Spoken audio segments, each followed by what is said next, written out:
Bismillahirrahmanirrahim.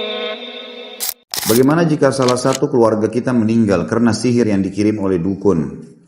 Apakah korban itu mati syahid dan apakah pahala yang menyihir nanti akan dilimpahkan ke korban di hari penghisaban nanti?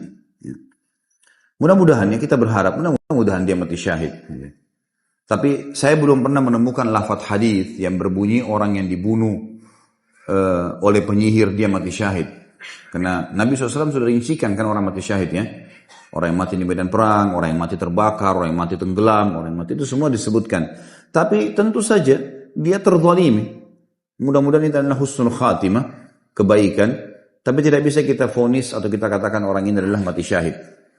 Kalau masalah nanti penyihir ini, kalau dia muslim juga penyihirnya ini, hari kiamat akan ketemu dengan orang yang disihirnya dan mati, apakah nanti akan diambil pahalanya? Tentu saja. Kecuali si penyihir taubat. Lalu bagaimana caranya si penyihir taubat sementara orang yang disihir sudah mati? Sama kasusnya pembunuh. Ingat hadis orang yang membunuh 99 jiwa? Diterima kan taubatnya? Nah kalau dia sudah taubat nasuha, insya Allah diterima taubatnya. Tetapi hukum-hukum dia sama Allah sudah selesai, dia taubat. Tinggal bagaimana dengan makhluk itu? Dia harus memperbanyak, menyebutkan kebaikan-kebaikannya, dia mendoakan, dia sedekah buat si mayit, gitu kan? Demi untuk membalas kesalahan dia dulu. Insya Allah bisa, gitu. Insya Allah bisa itu.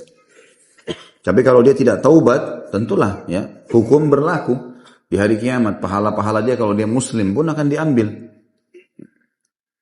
Tapi itu kalau penyihirnya masih punya pahala. Allahu a'lam. Penyihir syirik bisa keluar dari Islam, pahala apa yang mau diambil?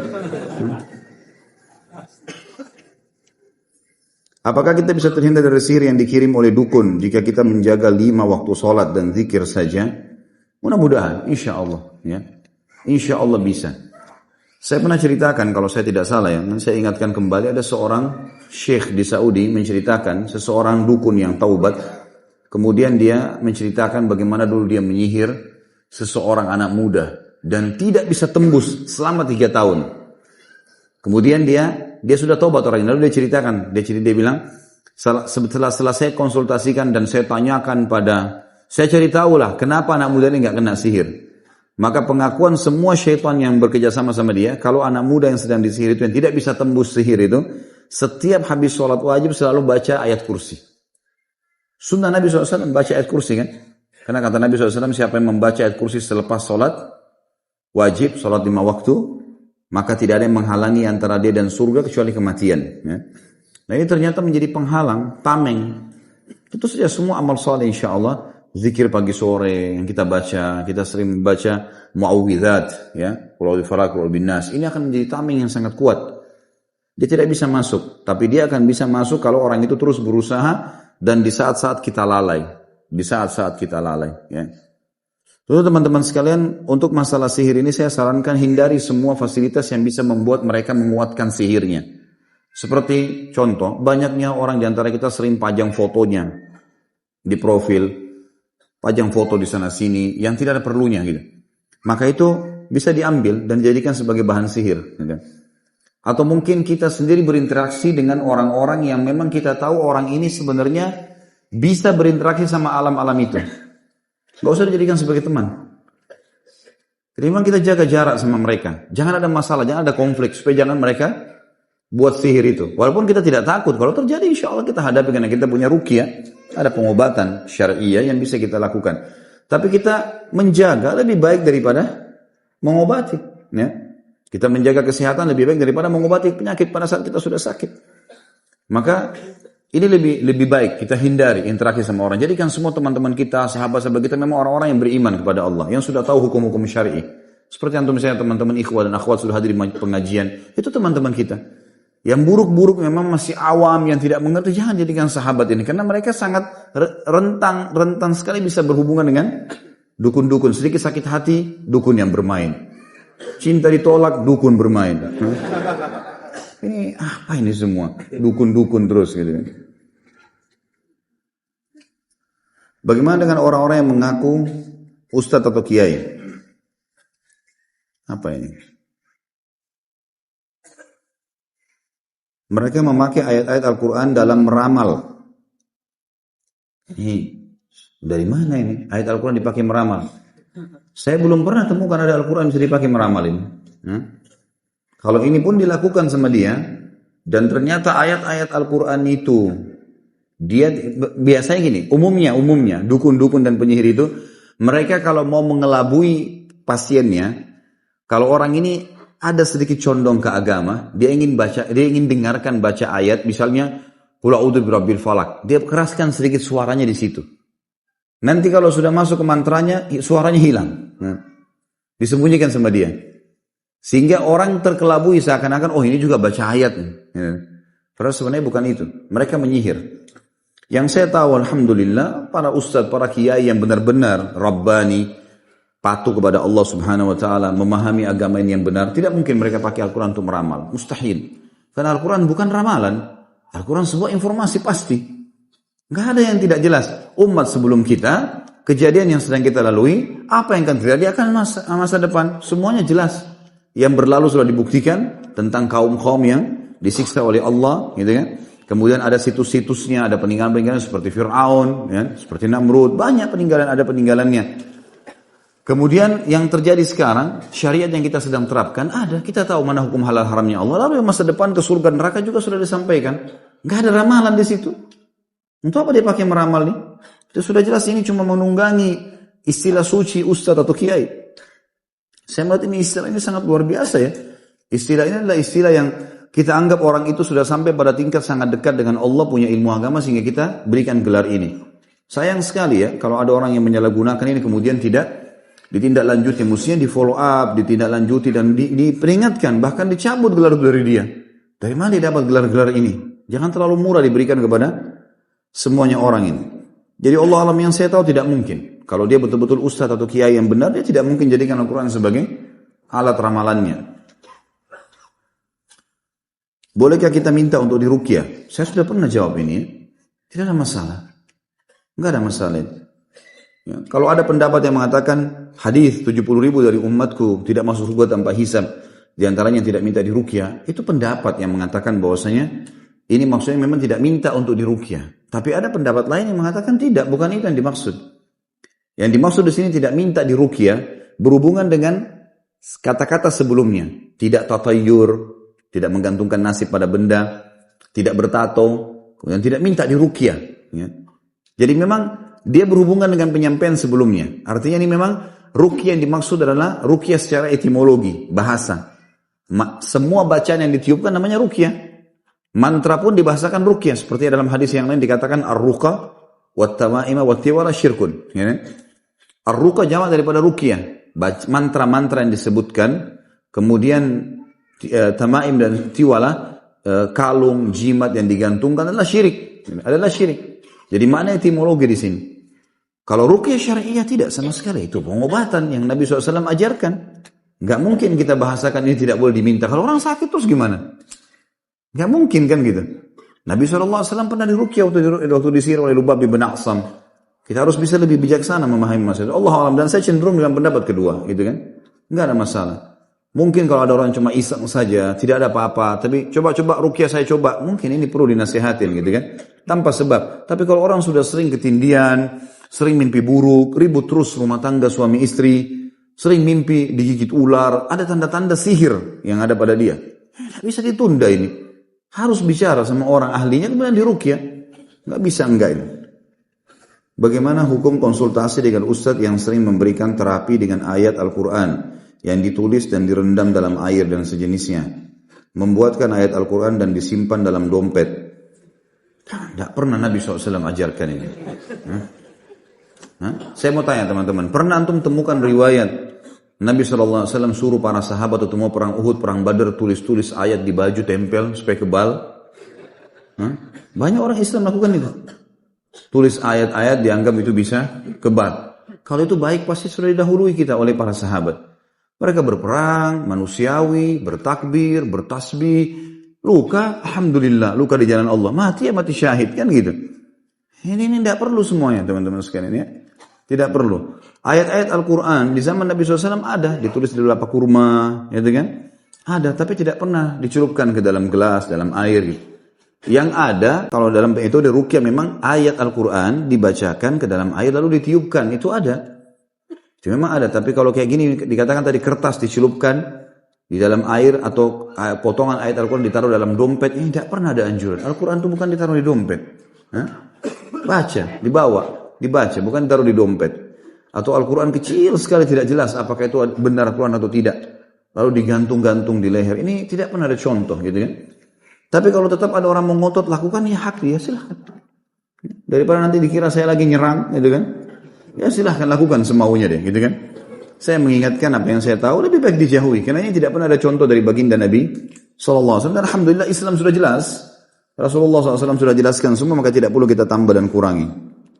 Pak Ustadz, saya bekerja di gedung yang liftnya tidak ada angka 4, 13 dan lainnya. Bagaimana saya harus bersikap sebagai seorang muslim? Tidak usah diyakini, jangan ikuti keyakinannya orang yang punya building.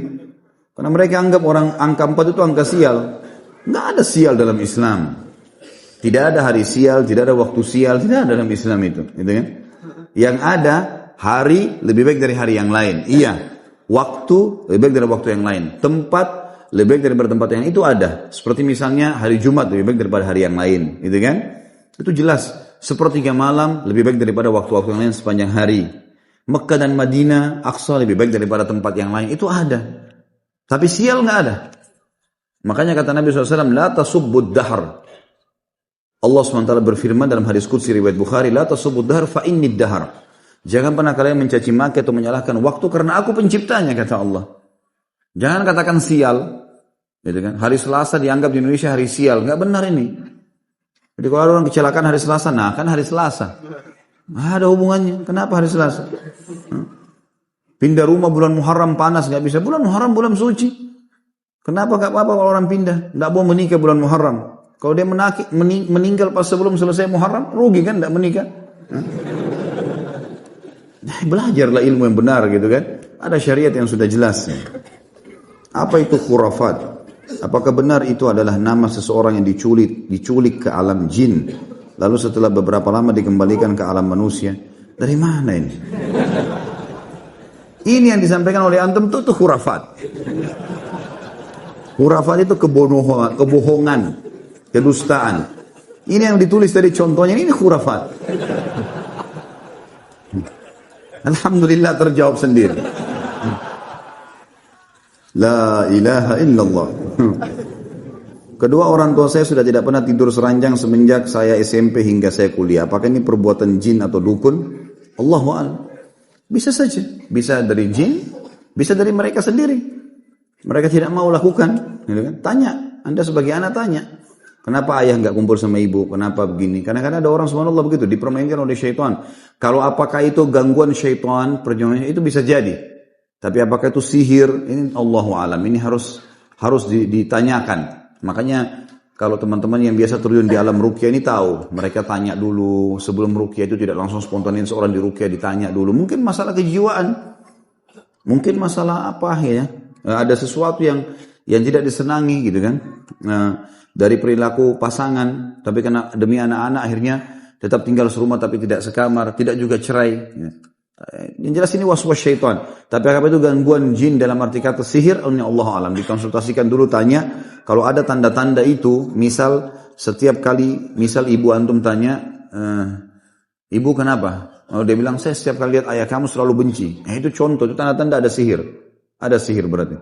Tanpa sebab, tiba-tiba benci, tidak suka, atau melihatnya jelek sekali. Padahal sebenarnya tidak seperti itu. Nah, itu semua tanda-tanda. Maka harus ditanyakan. Ini untuk menjawabnya butuh dikonsultasikan kedua orang tua. Antum tanyakan dulu, kemudian baru bicarakan pada teman-teman yang sudah ahli di bidang masalah ruqyah.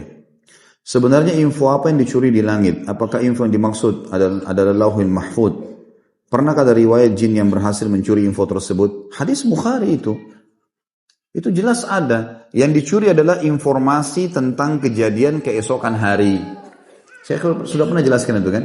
Jadi kalau besok ini mau terjadi apa, malam ini Allah yang maha tinggi dan maha suci menyampaikan kepada pemikul arsh. Pemikul arsh lalu menyampaikan kepada seluruh penghuni langit. Maka penghuni langit membagi tugas, menjalankan tugas masing-masing dari malaikat yang mengatur kadar udara, kadar air, yang mencabut ruh, yang meniupkan ruh, yang segala macam, mengurus lautan, mengurus pohon-pohon, populasi manusia, populasi hewan-hewan. Ini kan butuh pekerjaan. Ini butuh orang, butuh yang mengurusnya. Itu tugasnya malaikat semuanya. Antum baca dalam surah dalam surah nomor 77 dan 79 menceritakan tentang masalah Al-Ma'arij dan Al-Buruj kalau nggak salah ya, menceritakan tentang masalah malaikat-malaikat ini. Mereka memang mengambil alih semua itu. Jadi syaitan ini mencuri informasi itu. Besok hujan di sana, besok ada yang mati, besok gempa. Lalu dia sampaikan kepada dukun-dukun menyampaikan kepada manusia supaya bisa mendapatkan keuntungan dunia. Itu maksudnya. Bukan Lauhil Mahfuz. Tidak ada hubungannya sama Lauhil Mahfuz. Lauhil Mahfuz itu tidak bisa sama sekali dijangkau oleh jin-jin itu.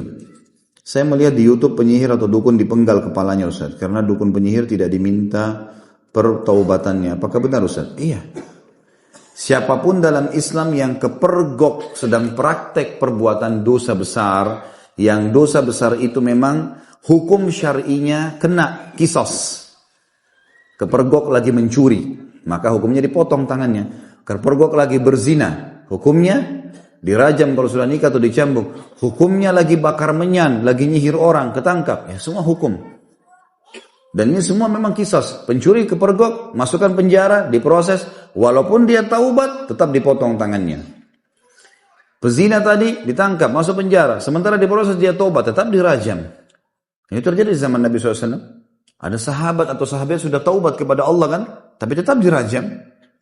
Karena kepergok kasusnya. Sama dengan penyihir. Kepergok ini nggak pakai diminta taubat memang. Dia taubat urusan dia sama Allah, tapi kisah tetap berjalan karena kepergok.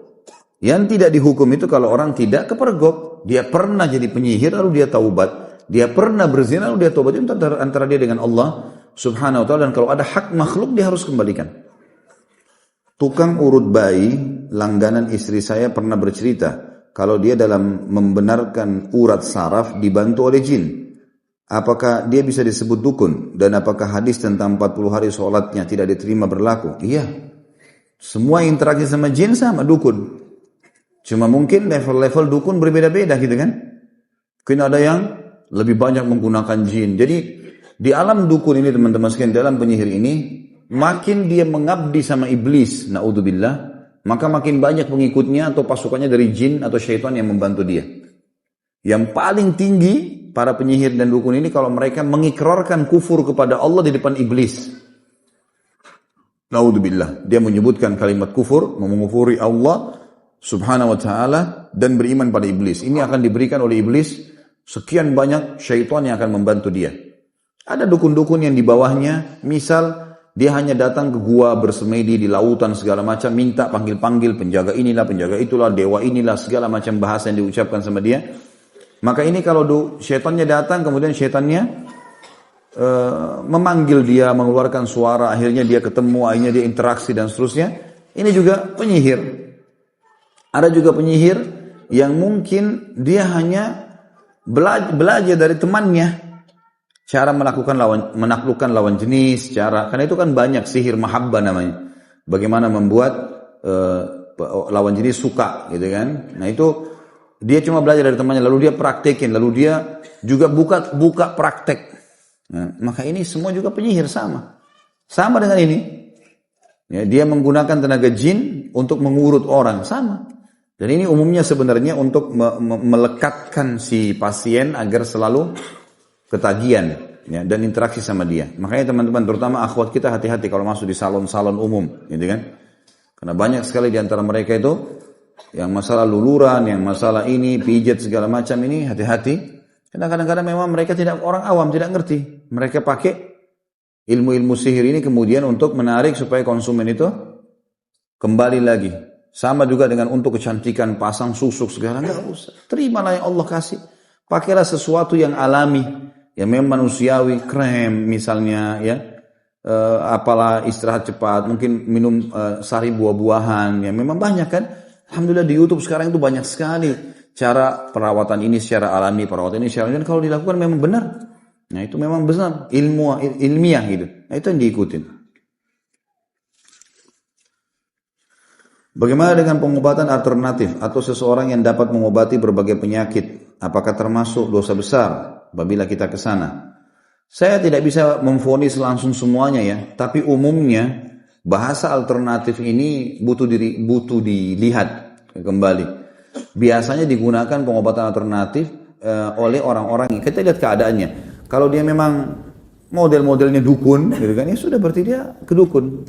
Karena pengobatan alternatif ini kadang-kadang juga dipakai. Ya, misalnya kalau orang mungkin ada orang yang tukang urut, murni biasa saja dia ngurut urat, memang dia refleksi ya. Nah, kemudian dikatakan dia pengobatan alternatif, tidak ada masalah. Kalau tidak ada pelanggaran agama, boleh-boleh saja. Boleh-boleh saja masalah itu. Tapi kalau yang dimaksud sini adalah betul-betul dukun, nah ini tidak boleh. Jadi ini butuh dirincikan. Bagaimana dengan perkiraan atau ramalan cuaca? Dalam hal ini ada lembaga pemerintah, yaitu BMKG. Apakah hal tersebut sesuatu yang keliru? Tentu di sini bahasa ramalan, ini mungkin bahasa ramalannya yang mungkin mengganggu kita ya, tanda kutip ya. Padahal sebenarnya kalau seseorang sesuai dengan ilmu pengetahuan manusia, besok sudah masuk hujan karena mendung terjadi begini-begini secara ilmiah. Itu bukan ramalan itu. Bukan ramalan itu. Sebenarnya itu ya mungkin bisa lebih baik perkiraan, bahasanya lebih baik. Karena ramal ini dalam bahasa agama memang sensitif sekali, gitu kan. Saran saya lebih baik diganti. Kan saya juga tahu kalau salah perkiraan cuaca kan bisa dipakai ya. Nah itu lebih tepat perkiraan, tidak ada masalah. Tapi ramalan ini memang sudah masuk ke alam-alam yang tidak benar tadi, ya. Alam-alam orang-orang yang tidak pintar dan seterusnya ini harus dijauhi. Bagaimana menyikapi pawang hujan? Ini dukun. Nyihir. Jangan dipanggil. Taruh telur di belakang rumah, taruh keris, taruh segala supaya enggak hujan. Jinnya yang jaga rumah itu. Untuk apa? Ada acara hujan, biarin hujan akhi. Rahmat dari Allah. Kenapa? Pasang tenda, gitu kan. Masuk dalam ruangan. Kalau lebat sekali hujan, tunda hari lain. Jangan dipanggil. Pawang hujan ini dukun. Enggak boleh sama sekali. Haram dalam Islam. Walaupun mereka pakai bacaan-bacaan Al-Quran ya, jangan dipercaya. Paling sedikit itu tanam telur di belakang rumah, taruh apalah batu kerikil sekian banyak dan segala macam, khurafat semuanya. Apakah mendatangi dukun urut juga tidak dibenarkan? Saya pernah mengalami patah tulang dan berobat melalui dukun urut. Bagaimana hukum pengobatannya karena proses penyembuhannya tidak dapat diterima akal sehat? Apakah ada sihir di dalamnya? Ini sama juga butuh rincian tadi saya. Ada orang murni alami, seperti misalnya orang olahraga tiba-tiba kejang betisnya, lalu kemudian diurut sembuh, bisa terjadi kan? Refleksi bisa terjadi. Orang sakit kepala diurut sembuh, itu insya Allah tidak ada masalah. Tergantung ini dia pakai apa nih? Kayak tadi misalnya, alangkah baiknya kalau memang ada teman-teman yang langganan dengan tukang-tukang urut, biasanya gitu ada yang dipanggil ke rumah, gitu kan? Ya mungkin sesama jenis laki-laki sama laki-laki mungkin. Bapak-bapak, teman-teman ikhwah capek lalu ada langganannya, boleh ditanya muslim ya misalnya, terus kemudian ditanya bagaimana ini, apa ini sebenarnya yang dilakukan ini, urut apa, oh ini refleksi pak murni gini, ada gunakan jin, enggak ada, ya sudah alhamdulillah kita tanya, enggak masalah. Loh kenapa? Apa yang aneh nih? Antum malu mau nanya pakai jin atau tidak? Saya pernah ada orang refleksi datang, langganan saya datang ke rumah, saya tanya, pakai jin nggak? Saya tanya. Orang mukmin harus jelas, fi sarahatin raha, di setiap keterus-terangan ada kejelasan. Dia bilang nggak ada Pak Ustadz, ya sudah alhamdulillah. Kalau pakai jin nggak bisa nih, jangan urut saya.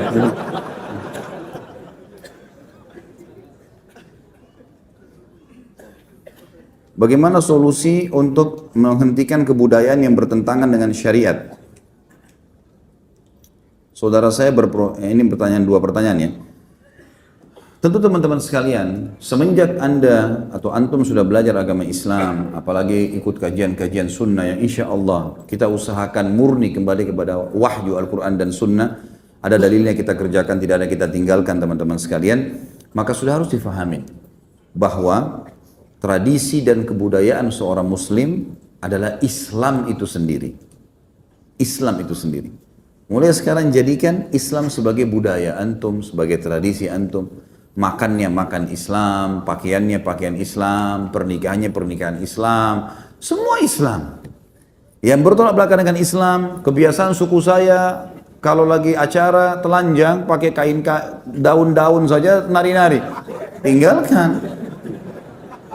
Tidak bisa.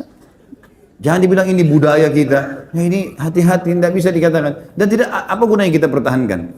Kita pamerkan pada dunia, oh kalau di Indonesia ada orang yang telanjang, kan tidak mungkin. Ya, secara rasional saja gitu kan. Artinya bukan saya suruh hapus dan tanpa pertimbangan, tidak. Karena ini jauh lebih baik. Seorang muslim harus jadikan Islam sebagai tradisi dan kebudayaannya. Makanya setelah Jazirah Arab dan para sahabat masuk Islam, semua tradisi jahiliyah ditinggalkan. Semuanya. Nggak ada lagi bagi mereka kecuali Islam itu sendiri. Jadikan Islam sebagai tradisi, jangan tradisi diislamkan. Ini yang bahaya nih. Tradisi sukunya ditarik supaya jadi diislamisasikan. Nggak bisa ini teman-teman sekalian. Nggak mungkin ketemu, gitu kan? Baju adat yang jelas-jelas pamer aurat misalnya lalu dikatakan ini bisa diislamisasikan, nggak bisa. Susah. Gimana caranya? Nggak mungkin ketemu kan?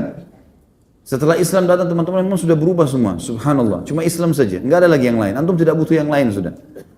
Jadikan Islam sebagai tradisi yang paling tepat. Saudara saya berprofesi sebagai dukun, bagaimana saya menasihatinya? Karena dia paman saya. Sampaikan apa adanya. Sampaikan duduk baik-baik. Kalau memang beliau suka baca buku, kasih hadiah buku, gitu kan. Ingat ya, setiap ada orang yang melakukan satu pelanggaran teman-teman sekalian yang sedang kita benci dalam agama adalah, Masya Allah, jangan tambah lagi. Cukup. Ini aja sudah. Pak Yoy sudah cukup. Masya Allah, jam berapa saya pulang ini? Sampai mana tadi? Sampai lupa. Baik. Jadi kalau misalnya paman, beliau suka baca buku. Karena gini teman-teman, setiap ada orang berbuat salah, tadi saya bilang, yang kita benci perilaku salahnya ya. Jadi paman antum jadi dukun ini. Yang kita benci kedukunannya itu, perilaku dukunnya. Bukan fisik paman atau status pamannya. Karena ini tetap suci dalam Islam, paman. Kita baik dalam Islam gitu kan. Dia manusia sama kita anak Adam, Bani Adam. Dia juga butuh hidayah. Maka perilakunya. Makanya kalau kita menasihatin orang, kita sedang nasihatin perilakunya, bukan dianya. Fahami dulu ini, sehingga kita tidak perlu takut Allah menyampaikan kebenaran. Karena kita sebenarnya bukan sedang mengganggu kepamannya dia. Ya, kedudukan dia sebagai paman, bukan itu. Kita sedang meluruskan kesalahannya saja. Nah tinggal retorika. Kalau dia suka baca buku, kasih buku misalnya kan. Atau kalau dia bisa dengar, atau mungkin memang kita dekat dengan dia bisa kita berikan nasihat, nontonkan ceramah-ceramah dari YouTube. Itu kan sangat besar sekali manfaatnya. Saya lihat banyak sekali ikhwan dan akhwat sampaikan ke saya, dia karena sering share ceramah-ceramah ke keluarga, ke teman-temannya, dan alhamdulillah responnya sangat besar. Ada memang satu dua orang yang tidak nyantol dengan ceramah, tapi alhamdulillah yang lainnya jadi baik. Ya. Sambil juga didoakan. Tugas kita berikhtiar. Ma'alaika illal balagh. Kata Allah SWT kepada Nabi SAW, tugasmu hanya menyampaikan, hai Muhammad. Begitu juga kita. Ya. Ibu saya suka tiba-tiba menangis dan ketakutan. Dia merasa di hadapannya ada ular dan dia merasa ada di hutan. Pertanyaan saya, apakah itu sihir? Apa ada solusinya? Apa sihir dapat membunuh? Di tempat saya ada seseorang yang sakit dan mati karena sihir. Tentu saja sihir itu. Kalau sudah sampai pada tingkat itu sihir. Jelas dan harus berobat. Solusinya ruqyah. Ruqyah syariah saya sudah pernah dan saya sering pandukan. Bisa beli buku Pustaka Ibnu Umar kecil, buku kecil Rp10.000 dan pernah saya bawain contohnya di sini. Judulnya Doa-doa Ruqyah. Beli buku itu, kantongin, baca. Baik suruh ibu baca sendiri atau antum yang bacakan. Ibu dengerin saya ya, kemudian bacain. Insya Allah itu akan dengan niat baik. Ingin menyembuhkan itu bisa.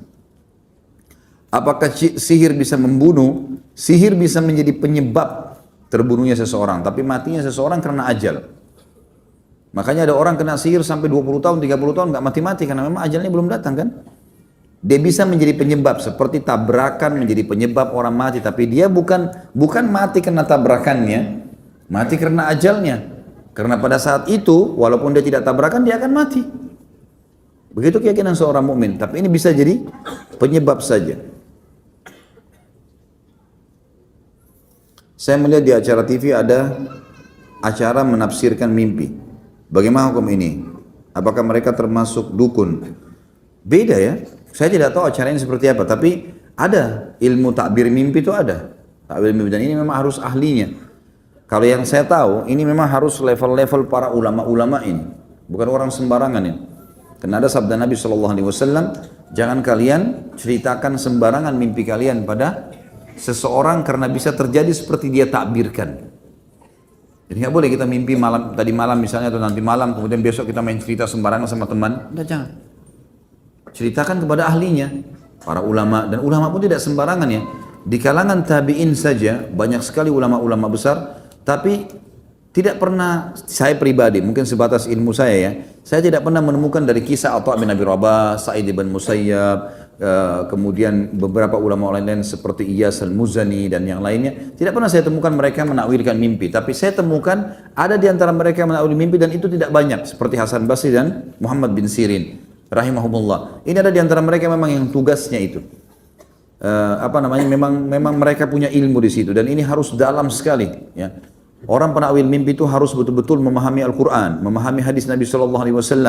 Karena semua mimpi-mimpi itu akan dikembalikan kepada dalil-dalil ini. Seperti Hasan Basri pernah kedatangan 2 orang yang mimpi azan.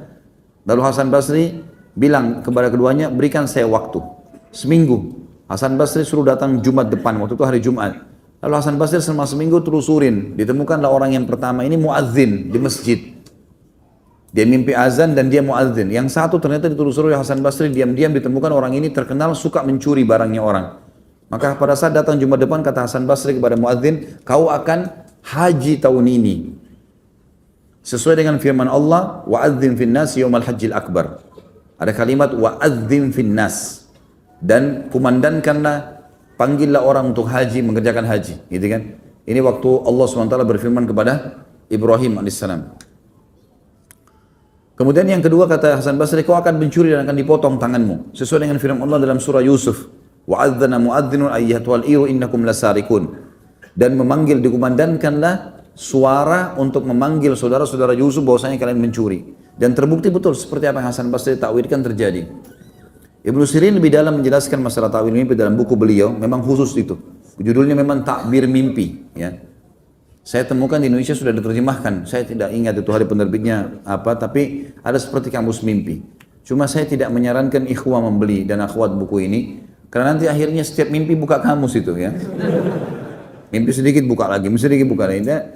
Tapi di pembukaannya saya kasih ilmunya dalam situ tuh ada pembukaan disampaikan Ibnu Sirin. Orang yang menakwil mimpi itu ada kriterianya, hafal Al-Quran, tahu Al-Quran, hafal isinya, tahu hadis Nabi SAW sehingga dia bisa pertemukan, gitu kan? Karena memang beliau menyebutkan juga kalau seseorang lagi hadapin masalah misalnya, dan ini disebutkan juga oleh Abu Dawud dalam Sunan Nabi Dawud, pernah kami pelajari tingkat 3 kuliah masalah takbir mimpi. Itu kalau seseorang mimpi misalnya dia naik kapal dalam sebuah masalah dia, kemudian kapal itu berhasil membawa dia ke sebuah daratan, berarti dia akan keluar dari masalah yang sedang dia hadapi. Misal diambil daripada kejadian Nuh alaihissalam diselamatkan oleh Allah dengan kapal. Jadi dia menakwilkan seperti itu. Tapi Hasan Basri memberikan poin penting, Ibnu Sirin memberikan poin penting bahwasanya tidak boleh menakwilkan mimpi ahli maksiat, tidak masuk dalamnya, tidak paham Al-Quran, tidak paham sunnah, ahli maksiat, ya, tidak boleh sembarangan takbir mimpi ini. Dan juga orang harus selain paham Al-Quran dan sunnah harus paham tentang kondisi dan lokasi yang sedang dia ada. Misal contoh, dikasih contoh oleh beliau, kalau seseorang mimpi gajah misalnya, di wilayah yang gajah dihormati, emang gajah dianggap tunggangan yang bagus gitu loh, maka berarti dia akan mendapatkan kebaikan. Tapi kalau dia mimpi gajah di wilayah yang gajah sering dibunuh ya, atau dimusuhi, maka berarti ada masalah yang akan dia hadapi. Seperti itulah ya. Jadi memang ini butuh bab khusus gitu ya. Dan Allah alam saya melihat ini lebih baik orang tidak membuka dirinya untuk itu. Ya, karena membuka pintu ini butuh ilmu yang sangat dalam. Lebih baik dia menjelaskan hukum-hukum syar'i yang lain. Dan berarti teman-teman ikhwah juga jangan nonton itu ya. Saran saya tentunya ya, saya tidak menyalahkan siapa yang sedang menyampaikan, karena terus terang demi Allah saya nggak tahu ini acara apa, siapa yang menyampaikan saya tidak tahu. Cuma saya membahasakan secara global. Saya pernah disuruh untuk melakukan mandi kembang oleh paman saya dengan alasan untuk mempermudah rezeki. Bagaimana cara bertobatnya? Dan bagaimana pandangan Ustaz dengan ritual mandi kembang, baik di acara pernikahan atau adat? Tidak usah mandi kembang. Mandi air biasa pakai sabun biasa ini. Karena selalu relevansinya mandi kembang itu berhubungan dengan alam-alam dukun jin ini, gitu kan? Jadi nggak usah gitu. Sama tradisi-tradisi pernikahan harus dimandikan di tempat yang terbuka sehingga pengantin perempuannya sudah sakit flu duluan sebelum menikah. Harus disiram dengan air ini air itu. Biarkan dia mandi sama suaminya nanti. Setelah menikah silakan mandi sana. Jadi dimudahin saja. Tidak pernah ada di zaman sahabat itu, di zaman Nabi. Karena kita tolak ukurnya selalu Nabi dan sahabat ya. Tidak pernah ada riwayat itu sahabat disuruh mandi oleh Rasulullah SAW sebelum nikah mandi kembang dulu ya. Atau pakai pelapa kurma atau pakai. Tidak pernah sama sekali. Tidak pernah ada riwayat. Itu kan, ini kan syariat ya. Masa kita diajar cara cebok kemudian tidak diajar cara seperti itu? Nggak mungkin. Kalau bagian dari syariat, sudah tinggalin aja nggak usah. Jadi kembali seperti apa yang saya jelaskan tadi teman-teman. Jadikan Islam sebagai tradisi, jangan tradisi diislamkan ini. Ini jadi masalah nanti buat kita. Akhirnya banyak ditambah-tambah dalam agama. Kalau bagaimana cara taubatnya, ini Allahu alam. Ini saya tidak tahu. Kalau memang tadi sudah dikatakan dimandikan untuk mendapatkan rezeki, berarti sudah bagian dari sihir ini. Retorikanya adalah dia bertobat kepada Allah Subhanahu Wa Taala dan coba dia ruqyah dirinya sendiri, baca beberapa ayat-ayat ruqyah, kemudian dia tiupkan ke telapak tangannya lalu diusap ke tubuhnya. Kalau dia merasa ada panas, ya, gatal, meriang, ya, maka itu berarti ada indikasi. Maka itu cukup diusap setiap hari insya Allah dengan ayat-ayat ruqyah, ditiup ke telapak tangan, diusap lagi dengan minta kepada Allah agar disembuhkan, insya Allah sembuh. Saya pernah membaca zodiak yang mempercayainya dulu. Apa saya harus bersyahadat lagi atau saya hanya bertaubat nasuha? Saran saya coba syahadat. Enggak ada ruginya syahadat gitu kan. Kita tidak tahu subhanallah, mungkin terbatalkan keislaman kita pada saat itu. Dan memang harus syahadat kalau orang mau kembali. Saran saya, Allahu a'lam, itu yang saya tahu. Di rumah saya jika ada yang ingin mengadakan acara, contoh pernikahan beberapa hari sebelum acara, mereka datang ke tempat orang tua setempat atau kiai membaca Al-Quran kecil, lalu didoakan oleh beliau dan ketika pulang Al-Quran tersebut diletakkan di atas pintu bertujuan agar saat acara tidak turun hujan. Apakah ini termasuk hal yang salah? Salah. Jelas salah. Nggak ada hubungannya Al-Quran ditaruh di atas pintu hujan tidak turun. Nggak ada relevansinya sama sekali. Sama dengan kalau pasang lukisan ayat kursi, saya pernah bilang walaupun 10 kali 10 meter, terus antum mengkhayal ini bisa ngusir syaitan. Nggak bisa teman. Ngusir syaitan kalau dibaca. Mau tahu kalau syaitan ada dekat Quran? Sekarang kalau antum tidak bisa tidur malam hari, ambil Quran coba baca. Ngantuk gak? Ngantuk gak? Kok ketawa sih? Yang buat antum ngantuk itu syaitan. Karena kalau nonton TV gak ngantuk. Baca Quran ngantuk, berarti ada syaitannya di situ kan? Ada syaitan. Jadi salah kalau orang bilang saya pegang Quran terus kemudian syaitannya terbakar gara-gara kesentuh Quran. Itu gak benar. Tapi kalau kita baca iya. Kita baca iya. Quran suci. Gitu kan? Tentu syaitan tidak bisa sembarangan menyentuh Al-Quran. Tapi kalau apakah begitu Al-Quran kita sentuhkan ke sebuah tempat lalu kemudian membakar syaitan, itu tidak pernah ada riwayat berhubungan dengan itu. Tapi baca iya, baca pasti membakar syaitan, nggak mungkin tidak. Ayat-ayat Al-Quran bisa memusnahkan dan membunuh syaitan itu. Ustaz, saya punya jimat ketika saya ikut pengajian, saya buang semua tanpa kecuali, tapi sebelumnya ada gotri. Apa ini gotri? Yang dimasukkan ke dalam tubuh saya, gimana caranya supaya saya taubat nasuha? Sama tadi ya, taubat nasuha, taubat kepada Allah SWT dengan 3 syarat. Imam Nawawi mengatakan tinggalkan dosa itu seketika, jangan lagi berhubungan dengan itu seperti tadi sudah diucapkan itu. Yang kedua sesal, yang ketiga janji sama Allah tidak mengulanginya. Di mana tempat yang ditanamkan? Mungkin yang dimaksud adalah mungkin benda dimasukkan, batu atau apa saja ke dalam tubuh seperti susuk dan seterusnya. Bacain ayat ruqyah di tempat itu terus menerus sambil diusap. Insya Allah keluar itu dengan izin Allah. Pengalaman-pengalaman selama ini keluar semua itu. Akan keluar. Kadang-kadang dia jatuh sendiri pada saat tidur, keluar dari tubuhnya, gitu kan? Maka itu insya Allah kuasa Allah bisa, atau dia keluar dari muntah, ya. Banyak terjadi. Allahu a'lam, itu yang saya tahu. Apa yang harus saya lakukan agar saya kuat menjalani ujian yang sedang melanda? Kadang saya merasa mengapa Allah tega memberikan ujian ini dan saya tidak tahu apa yang saya harus lakukan. Semua manusia dicoba, bukan cuma antum saja. Semua manusia punya cobaan. Ada di sini yang masya Allah dari selama hidup dari kecil sampai sekarang tidak pernah sakit, nggak pernah diganggu orang. Ada? Kalau ada luar biasa silakan tampil di sini. Orang semua dicoba, gitu kan?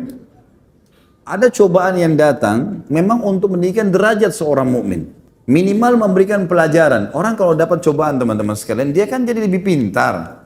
Punya pengalaman. Kayak antum pernah dicoba sesuatu apa sama Allah, kemudian sekarang sudah selesai masalahnya. Kita kan jadi tahu, dapat ilmu di situ kan. Jadi kadang-kadang ilmu itu melalui tulisan, kadang-kadang dari pengalaman. Mungkin teman-teman yang sering ikut pelatihan, cara yang paling efektif menanamkan sebuah poin pada seseorang, itu ada pelajaran dengan tulisan dan ada pelajaran dengan praktek lapangan. Praktek lapangan ini punya pengaruh, itu maksudnya pengalaman. Seperti itulah kurang lebih. Memang pengalaman karena itu menjadi ilmu yang luar biasa. Makanya dikatakan pengalaman adalah guru yang paling baik, gitu kan? Karena itu luar biasa. Dan Nabi SAW menyebutkan masalah pengalaman, dikatakan tidak layak orang mukmin jatuh di lubang 2 kali. Di lubang yang sama 2 kali. Kemarin kita jalan di sini jatuh, hari ini kita sudah tahu ada lubang nih. Kita tidak akan lewat situ lagi, misal, gitu kan?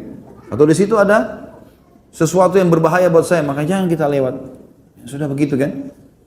Jadi Allah alam ini cobaan itu bisa jadi peninggian derajat. Kadang-kadang ada derajat di surga, mungkin kita kata sebagian ulama ya, mungkin kita tidak bisa jangkau kecuali dengan 100 tahun sholat malam, 100 tahun puasa. Tapi kita umurnya cuma 60 tahun. Allah coba dengan penyakit 10 tahun atau bangkrut usaha atau ada masalah apa. Insya Allah dengan itu diangkat derajatnya. Diangkat derajatnya oleh Allah SWT. Yakinlah, hadis Nabi SAW, Allah tidak akan menguji seorang hamba melampaui kapasitasnya. Antum mampu laluin, kan gitu. Tinggal bagaimana mempelajarinya. Oh ini saya sedang hadapi masalah ini. Kira-kira jalan keluarnya apa ya? 1, 2, 3, 4, 5. Sama kalau kita mau ujian. Besok kita mau ujian matematika. Kita pelajari bukunya. Teori ini, teori ini. Kemudian besok kita coba. Ya. Ada yang keluar kita jawab sesuai dengan apa yang kita baca. Seperti itulah. Ya. Jadi jangan protes Allah Subhanahu Wa Taala karena Allah pasti sangat sayang dengan kita. Cobaan seberat apapun akan menjadi kasih sayang Allah. Kalau masih ingat saya pernah kasih contoh teman-teman sekalian. Pencuri pun kalau mencuri kemudian ketangkap, kepergok, dikeroyokin. Kalau saya pribadi berbicara, saya mengatakan kasih Allah sayang sama pencuri itu. Kenapa kira-kira teman-teman sekalian? Karena kalau dia nggak kepergok pada saat itu, kira-kira dia mencuri lagi nggak nanti? Nah, Allah buat dia kepergok supaya dia kapok. Jangan ulangi lagi. Kan gitu. Dan biasanya itu sebelum dikeroyokin itu pasti ada beberapa tahapan-tahapan, proses-proses di mana dia semestinya sadar dulu. Misalnya pernah dilihat oleh orang atau pernah ketangkap sekali tapi lolos, gitu kan? Sudah ada peringatan, tidak mau sekalian Allah buat digebukin gitu kan. Supaya dia berhenti. Ada orang subhanallah kalau antum pekah, kata sebagian ulama, kalau seseorang pekah mensyukuri nikmatnya Allah, pekah dalam menyelamatkan diri dari cobaan-cobaan dengan doa-doa, dengan wirid-wirid yang disunnahkan baginda Nabi SAW, zikir pagi sore, doa-doa yang dibaca, apa saja yang bisa menyelamatkan dirinya dari masalah dibaca, dilakukan sama dia sesuai dengan syariat. Maka orang seperti ini umumnya dia selamat dari macam-macam cobaan. Karena dia sudah lakukan itu. Seperti misalnya perangkat kita sehari-hari teman-teman sekalian adalah sholat 5 waktu, zikir habis sholat, gitu kan. Kemudian apalah rutinitas kita, baca Al-Quran, beberapa ayat Al-Quran, baca zikir pagi sore. Kita sudah punya perangkat-perangkat. Nah orang yang kehilangan perangkat ini, itu yang biasanya jebol, kena, gitu kan. Tapi kalau enggak, insya Allah tidak ada masalah. Dan orang mukmin kalaupun datang cobaan padanya, dia langsung tahu ini pembersihan dosa buat saya atau peninggian derajat, gitu ya. Minimal akan dapat pengalaman untuk bisa kita laluin. Saya punya kakak, dia bisa tahu kejadian di hari depan tanpa belajar, seperti melihat kilasan film. Bagaimana cara kakak saya hilangkan hal tersebut? Karena itu mengganggu kehidupannya. Ini harus ditanya, kak. Ini tentu bagian dari gangguan syaitan. Gangguan syaitan. Dia harus ruqyah. Harus ruqyah. Dan saya sudah bilang tadi, ruqyah, beli bukunya, judulnya Doa-Doa Ruqyah. Terbitan Pustaka Ibnu Umar, 10.000 rupiah harganya. Beli. Semua teman-teman harus punya. Tuh kantongin, baca. Ya, pada saat merasa terganggu dalam ada obat bagaimana menangani sebelum kena sihir, bagaimana menangani setelah kena sihir, bagaimana menangani kalau kena ain, sebelum kena ain, mata panasnya orang, hasutnya, bagaimana menangani setelah kena ain, banyak sekali di situ. Bagus sekali, buku kecil, disaku dan bisa dibaca. Maka baca itu. Saya sarankan kepada kakak antum ini, kakak anda ini baca. Baca doa ruqyah itu sebelum tidur, dibaca, minta kepada Allah SWT disembuhkan. Ini gangguan syaitan ini. Harusnya dihilangkan ya. Dan perlu ditanya, kakak ini, dia selama ini pernah lakukan sesuatu enggak? Seperti misalnya dia pernah kayak tadi mandi, atau dia pernah berguru dengan seseorang, tenaga dalam lah, ditanamkan sesuatu kah? Ini harus dia harus ungkap, kalau memang itu iya, dia harus taubat dan dia harus musnahkan. Semua cairan-cairan yang disimpan, buang, alirkan di air, gitu kan? Itu tidak boleh semua ada di rumah, tulisan-tulisan semua dimusnahkan. Dan buhul-buhul atau barang-barang yang dibawa ke rumah teman-teman, kalau dia sifatnya tulisan, maka ataupun apa saja benda sebelum dimusnahkan, biasanya musnahkan itu paling afdal, paling baik kalau dibakar ya. Kalau cairan dialirkan, itu dibacakan surah Al-Falaq sama An-Nas, kemudian ditiupkan, lalu kemudian dengan niat membatalkan sihir itu, lalu kemudian dimusnahkan. Allah alam, itu yang saya tahu. Saya punya saudara sepupu sudah lama tidak bertemu dan baru tahu dia sekarang jadi dukun. Bagi air pijat pasiennya banyak. Sebagai saudara harus bagaimana? Sama aja, nasihatin ya, nasihatin semampunya dan doakan. Selebihnya kita tidak bisa berbuat lebih daripada itu. Allahu a'lam. Banyak sekali pertanyaan malam ini. Bagaimana menyikapi keluarga yang masih percaya kepada peramal? Sama saja, nasihati. Bagus kalau semua begini pertanyaannya nih. Saya tinggal jawab, nasihati, selesai.